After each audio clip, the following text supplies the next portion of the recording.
Okay, so at the count of three, I want you to think about a streaming platform, okay? 1, 2, 3. Did you think about Netflix? Of course you did, because you read the title and you saw the thumbnail. But there's many reasons besides that why Netflix isn't a top of mind of consumers, and that's what we're going to talk about today. The marketing strategies Netflix applies to make us love it even more than we already do. It doesn't matter if you're not into the marketing business or the entertainment world. It will be very interesting to learn from Netflix marketing strategies that are planned to gain more customers while spending less on advertising. If that's not smart, then I don't know what it is. The two main goals Netflix has are to gain more clients and to build loyalty with the ones it already has. And these marketing strategies are designed to reach a target audience that, in the case of Netflix, happens to be a very wide audience formed by men and women from 18 to 54 years old.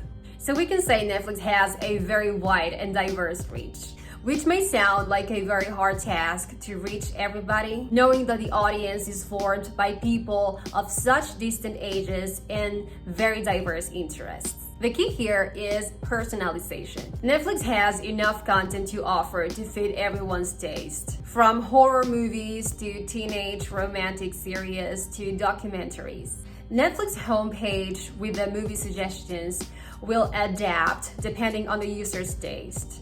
And also, it will depend on the country we are streaming from. Modern marketing nowadays is data-driven, and that's how a service can get personalized. I'm not gonna get into numbers, but what I mean is that the personalization of a service is a result of analyzing the data collected from users, which in the case of Netflix will be the movies we have seen recently and the movies we have searched, and even the country we live in. And depending on all this, Netflix will make us recommendations that probably will fit our interests.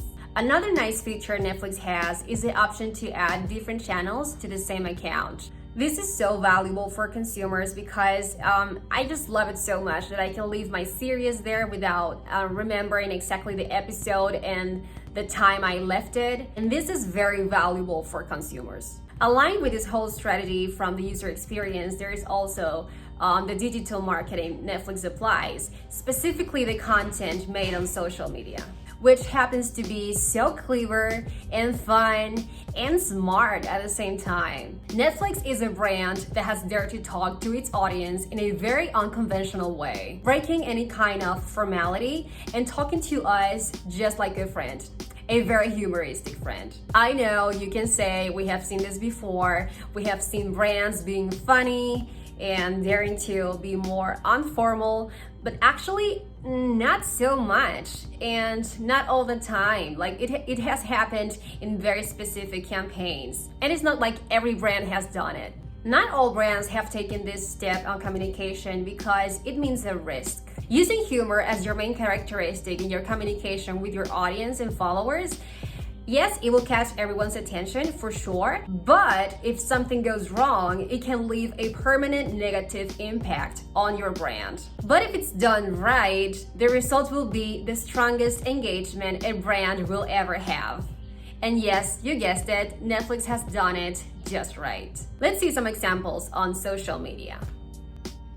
Man. So we can search on Twitter, Instagram, even YouTube, and that's another important thing. Netflix is on every social platform there is.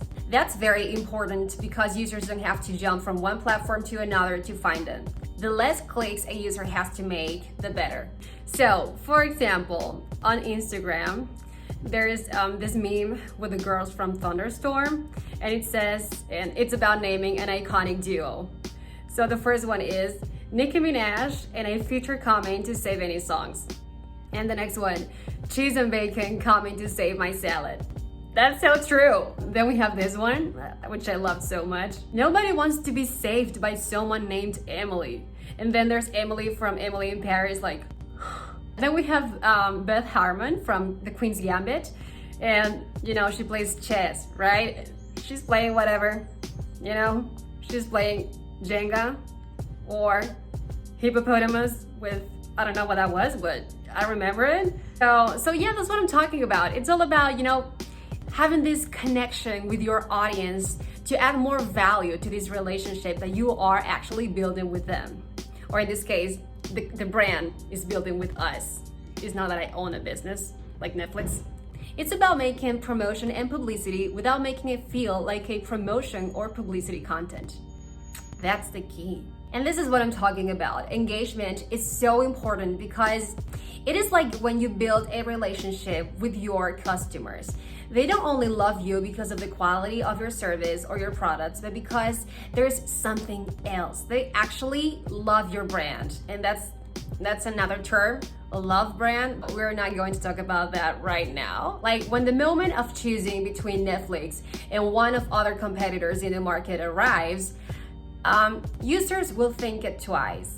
We can perceive Netflix as a brand that has a lot of style, very cool, and it connects very directly with people. And that's what actually makes a difference between Netflix and their other competitors. Netflix, it's so cool. Like, I feel like it's a friend of mine sending memes. Netflix Twitter account is like a meme machine, especially the dark memes. I just love them so much because I love dark. Like, Netflix marketing is done so right that we even have a phrase that is part now of our culture. You want to come to my house and, Netflix and chill? And we all know what Netflix and chill means. Hey Josh. What's up, Alicia? How are you? I'm good. How are you? Yeah, I'm good too. I was thinking about your beautiful eyes. Aww. You wanna come home and Netflix and chill? Oh my god, Josh, no. How dare you? Like, we have been dating only for a week and you want to go Netflix and chill already?